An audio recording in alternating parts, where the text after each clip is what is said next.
കുരുവട്ടൂരി വിഭാഗത്തിൽപ്പെട്ട ആരെങ്കിലുമൊക്കെ നമ്മളെ പരിചയത്തിൽ എവിടെയെങ്കിലുമൊക്കെ ഉണ്ടെങ്കിൽ, അല്ലെങ്കിൽ ആരെങ്കിലും നിങ്ങളേക്ക് വരുന്നുണ്ടെങ്കിൽ അവരുമായി ഇടപാട് നടത്തുമ്പോൾ നല്ലോണം ശ്രദ്ധിക്കണം.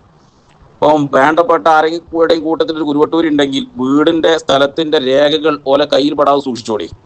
അതേപോലെ സ്വന്തം വീട് അല്ലെങ്കിൽ മറ്റുള്ള ഇതൊക്കെ വാടകയ്ക്ക് കൊടുക്കുകയാണെങ്കിൽ, പണയത്തിന് കൊടുക്കുകയാണെങ്കിൽ, കടമുറിയോ അതിൽ ഹാളുകളോ അതിൽ സ്ഥലമോ എന്തെങ്കിലും വാടകക്കോ ഏറ്റവും കൊടുക്കുകയാണെന്നുണ്ടെങ്കിൽ അതൊക്കെ ചില കടമുറികൾ എന്താ ഈ വാടക കൊടുക്കും കച്ചവടം നടത്താൻ വേണ്ടി. കുരുവട്ടൂരിയെ കൊടുക്കുമ്പോൾ നല്ലോണം ശ്രദ്ധിച്ചോടിയുണ്ട്.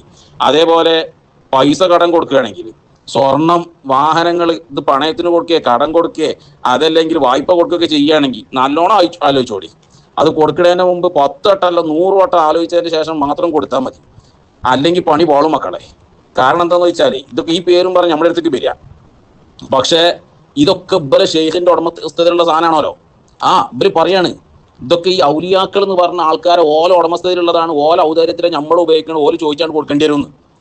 ഇത് പറഞ്ഞത് പരസ്യമായിട്ട് പ്രസംഗിച്ചത്. എന്നിട്ട് കൂട്ടത്തിൽ എന്ത് ചെയ്യുക, ബഹുമാനപ്പെട്ട CM വലിയതിനാണ് കൂട്ടുക, വേറെ ഏതെങ്കിലും മഹാന്മാരെക്കാട് കൂട്ടുക. എന്നിട്ട് ഓല അങ്ങനെ ചെയ്തിട്ട് ഇവര് ഇങ്ങനെ ചെയ്തെന്ന് പറയാം. എന്തിന് ഇവരെ നമ്മളെ കെയർ ഓഫ് തന്നെ ഇങ്ങനെ ആത്മീയമായിട്ട് നടക്കുന്ന കുറെ കള്ളന്മാർ, പല സൈസ് കള്ളന്മാരുണ്ട്. നമ്മളെ അറിവിൽ തന്നെ ചില കള്ളന്മാരുണ്ട്. ഇപ്പൊ കൊണ്ടോട്ടി ഭാഗത്ത് ദന്താശുപത്രിയോ കണ്ണാശുപത്രിയോ നടത്തിയിട്ട് ഒരു ക്ലിനിക്ക്, അതിൽ പൈസ കൊടുത്തുകൊണ്ട് ലക്ഷങ്ങൾ കൊടുത്തുകൊണ്ട് സ്വർണം കൊടുത്തുകൊണ്ട് പെട്ട് കിടക്കുന്ന ആൾക്കാരുണ്ട് നമ്മളെ അറിവിൽ. ഇതൊക്കെ വ്യാജാത്മീയവാദികൾ. അതേപോലെ ചില വ്യാജാത്മീയവാദികൾ കടമുറി വാടക എടുത്തിട്ട് അത് പൈസ കൊടുക്കാതെ വാടക കൊടുക്കാതെ നടക്കുന്ന ആൾക്കാരുണ്ട്. കാശ് കടം വാങ്ങിയിട്ട് കൊടുക്കാതെ നടക്കുന്ന ആൾക്കാരുണ്ട്. സ്വർണം കട്ട വ്യാജാത്മീയവാദികളുണ്ട്. അതേപോലെ സ്വർണം പിന്നെ തൽക്കാലം വായ്പ വാങ്ങിയിട്ട് മറച്ചു വിറ്റ കള്ളന്മാരുണ്ട്. അതേപോലെ വണ്ടി വാടക എടുത്തിട്ട് വേറെ ആൾക്കാർക്ക് മറിച്ചു കൊടുത്ത ആൾക്കാരുണ്ട്. ഇങ്ങനെ പല നിലക്കും വ്യാജ ആത്മീയവാദികൾ നമ്മുടെ സമൂഹത്തിൽ എന്ത് ചെയ്യണം, ചുറ്റി തിരിഞ്ഞ് നടക്കുകയാണ്. അതുകൊണ്ട് നല്ലോണം ശ്രദ്ധിക്കണം. കാരണം ഇത് പറയുന്നത് ആരാന്നറിയോ? കുരുവട്ടൂരി സമതാണ്. ഇതൊക്കെ ഔലിയാക്കളുടെ സാധനമാണ്. പറഞ്ഞു കേട്ടോളി. ഒരു കാര്യം നമ്മൾ മനസ്സിലാക്കണം. ഈ ലോകത്തുള്ള വസ്തുക്കൾ എല്ലാം സയ്യിദുനാ ത്വാഹ റസൂലുള്ളാഹി, ആ റസൂലും അവിടുത്തെ അനന്തരക്കാരായിട്ടുള്ള മശായിഖമാർ അവർക്കുള്ള ഉടമപ്പെട്ടതാണ്.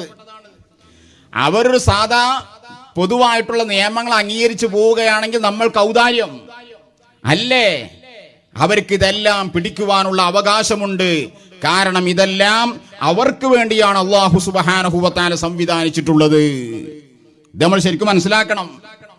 അവര് നമുക്ക് വിട്ടുതരുന്നത് കൊണ്ട് നമ്മൾ അധികാരത്തിന് ഇങ്ങനെ പോകാന്നുള്ളൂ. ഇത് കണ്ടങ്ങള് ഓല ഔദാര്യത്തിൽ നമ്മളിങ്ങനെ നടക്കുകയാണ്. ഓല് ചോദിച്ചാൽ തിരിച്ചു കൊടുക്കേണ്ടിരുന്ന പറയണേ. അല്ലല്ലാ ഇവരെന്താണെന്നറിയോ? ഇവരെ ഈ മശായിഖമാർ എന്ന് പറഞ്ഞ ആൾക്കാർ, ഈ ചെയ്താമാരെന്ത് ചെയ്യുക, ഓൽക്ക് ചോദിച്ചാൽ ഓരോ നമ്മളെ മുതലൊക്കെ എടുത്ത് കൊടുക്കേണ്ടി വരും. കാരണം ഓല ഉടമസ്ഥതയിലുള്ള ഓല് മിൽക്കിലുള്ളതാണ്. ഓല മിൽക്ക് സാധനം അങ്ങനെ നമ്മളെ മിൽക്ക് സാധനം നമുക്ക് എടുക്കാനുള്ള അധികാരം ഉണ്ടല്ലോ. അപ്പൊ ഓല് ചോദിച്ചാണ് കൊടുക്കേണ്ടിരുന്ന പറഞ്ഞത്. ചെങ്ങായിമാർ അത് മാത്രമല്ല, ലോകത്തിലെ സകലമാന വസ്തുക്കൾ ഓല മിൽക്കിലാന്നാ പറയണത്. അപ്പൊ നമ്മുടെ ഭാര്യമാരൊക്കെ പോലെ മിൽക്കിലാവുമല്ലോ. ഓല് ചോദിച്ചാണ് കൊടുക്കേണ്ടി വരും. എവിടുക്ക ഈ കൗവ് പോണേ, എന്തൊക്കെ ഇവർ വിളിച്ച് പറയണേ? ഇവിടെ നിന്ന് ആലോചിച്ച് നോക്കി. ഒക്കെ ഓരോ ഉടമസ്ഥയിലാണ് ചോദിച്ചാണ് കൊടുക്കേണ്ടത്. അല്ലല്ല വെറുതല്ല കുറെ എണ്ണം സാധുക്കൾ പെട്ടെടുക്കണേ. മക്കളെ, ഈ കുരുവട്ടൂരികളായിട്ട് എന്തെങ്കിലും ഇടപാട് നടത്തുന്ന ആൾക്കാർ നല്ലോണം സൂക്ഷിച്ചോളി. കാട്ടുകള്ളൻ സമത് ഒമ്പൈസേ. അങ്ങനെയാണെങ്കിൽ ഇപ്പോൾ അൻ്റെയും നൗഷാദിൻ്റെയും കുഞ്ഞമ്മിൻ്റെയും പെണ്ണുങ്ങളൊക്കെ പണ്ട് കാട്ടുകള്ളൻ ചോദിച്ചാലോ? ചോദിക്കേണ്ട ആവശ്യമില്ല. പരിപാടിക്ക് പോയത്തിനെ വിളിച്ചുകൊണ്ടിരിക്കാണ്ട് പോയതല്ലേ നീ, ചോദിക്കാനും പറയാനും പറ്റൂല. എങ്ങനെ ഉണ്ടാവും? എൻ്റെ പിന്നെ ഓനെ പെങ്ങളാ നിൽക്കാം, എൻ്റെ പോട്ടെ. വേറെ ലോലൊക്കെ പിടിച്ചാലോ? ഒന്നും വരാൻ പറ്റൂല. ഓരോ ഉടമസ്ഥതയിലല്ലേ, എന്തേലും വരാൻ പറ്റുമോ? അല്ലല്ലേ. പിന്നെ ഇവിടെ നിക്കാ കഴിച്ചാ നീ പോത്തെ ഒക്കാട് ഇതാക്കിയാ പോരെ, ഒക്കാട് പിടിച്ചോണ്ടാ പോരെ. വെറുതല്ല സോല് 6 പവൻ്റെ സ്വർണം കട്ടേ മോൻ്റെ ഷെയ്ഖിൻ്റെന്ന് വിചാരിച്ചാൽ എടുത്തേക്കാരം. അപ്പോൾ കളവാവില്ലല്ലോ. എന്നാ പിന്നെ ഇത്ര തിരിച്ചു കൊടുത്തേ. ഇത് പറഞ്ഞാൽ പോരേനാ? ഇത് പറഞ്ഞാൽ മതിയല്ലോ. അത് ഒക്കെ പശേഖന്മാർക്ക് ഉടമസ്ഥതയിലുള്ളതാണ്, അതുകൊണ്ട് അയാൾക്ക് തിരിച്ചു തരില്ല എന്ന് പറഞ്ഞാൽ പോരെ. കൊടുത്തെന്തിനെ?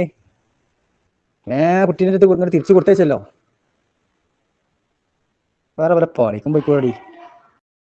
ഒരുത്തന് ഒരാളെ ടീമിൽ നിന്ന് വണ്ടി വാടക എടുത്ത്, എന്നിട്ട് ഉടമസ്ഥരറിയാതെ എന്ത് ചെയ്തു അറിയോ? വേറെ ടീമിന് വാടക കൊടുത്ത്. ഒരുത്തന് ഒരു ചങ്ങായി ഒരു ടീമിനകത്ത് വാടക എടുത്ത്, എന്നിട്ട് ആ ഓല അറിയാതെ ഇവൻ എന്ത് ചെയ്ത് ഈ വണ്ടി വേറെ ടീമിന് വാടക കൊടുത്ത്. എന്നിട്ട് എന്ത് ചെയ്യാണ്? ഈ പിന്നെ വണ്ടി തിരിച്ചു കൊടുക്കണില്ല. അപ്പോൾ ഉടമസ്ഥൻ എന്ത് ചെയ്യാണ്? കൊടുവള്ളിയിലൊക്കെ വെച്ചിട്ട് ഈ വണ്ടി കണ്ട് വണ്ടി തടുത്ത് പിടിച്ചപ്പോൾ ഇങ്ങനെ സംഭവിച്ചതെന്ന് പറഞ്ഞേ. അപ്പോഴാണ് 2 ദിവസം മുന്നേ ഒരുത്തന് പാളർച്ച കിട്ടിയത്. അവസാനം പോലീസ് വന്ന് അങ്ങനെ എന്ത് ചെയ്ത് ഇത് ചോദിക്കാൻ വേണ്ടി വേറൊരുത്തൻ ചെന്ന്, ആ സ്വന്തം കുടുംബത്തിൽ പെട്ട വേറൊരുത്തൻ, ഓനും കിട്ടി പെട്ടോ, ചോദിക്കാൻ വേണ്ടി ചെന്നേനി വളരെ ഓനും കിട്ടി. കാരണം ഇവങ്ങനല്ലേ പ്രസംഗിക്കണേ, കാരണം ഇതൊക്കെ മശായിഖന്മാർ തന്നെ അറിഞ്ഞാണ്, ഇതൊക്കെ മശായിഖന്മാർ സാധനല്ലേ, ഇവന്റെ വിശ്വാസം ഇതാണ്, ഇതൊക്കെ മശായിഖന്മാർ സാധനല്ലേ, ഇവര് തീരുമാനിച്ചിട്ടല്ലേ നടക്കുക. അപ്പൊ ഇങ്ങനെ പോട്ടെ ഓല് നോക്കിക്കോളും ചേച്ചിണ്ടാവും. പക്ഷേ മശായിഖന്മാർക്ക് ആ സമയത്ത് റേഞ്ച് ഉണ്ടായില്ല. വണ്ടി കൊടുവള്ളിയിൽ ഒറ്റെത്തിയപ്പോൾ മശായിഖന്മാർ റേഞ്ച് പോയി. അപ്പൊ നാട്ടുകാർക്ക് അപ്പം റേഞ്ച് കിട്ടി, അങ്ങോട്ട് കൊടുത്ത് പാള നിറച്ചി.